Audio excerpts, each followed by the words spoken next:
மார்கழியில் மாணிக்க வாசகருடன் ஆன்மீக பயணம். திருப்பள்ளி எழுச்சியை படித்தும் கேட்டும் சிவனருள் பெறுவோம்.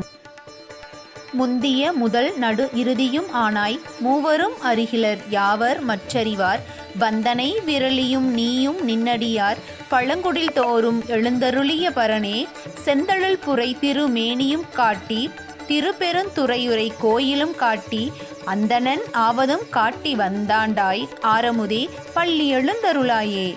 என்னை ஆட்கொண்ட அமுதான சிவனே, மெல்லிய விரல்களையுடைய பார்வதியுடன் அடியவர்களின் பழைய வீடுகளுக்கு வந்தருளும் பரமேஸ்வரனே, நீயே உலகத்தை படைத்த முதல்வன், எல்லாருக்கும் நடுநாயகமானவன், அழிக்கும் தெய்வமும் நீயே.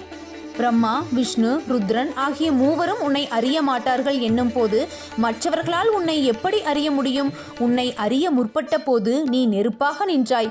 திருப்பெருந்துறை கோயிலை என் கண்ணில் காட்டினாய். அந்தணரின் வேடத்தில் வந்து என்னை ஆட்கொண்டாய். இத்தகைய சிறப்புகளை உடையவனே, நீ துயில் எழுவாயாக.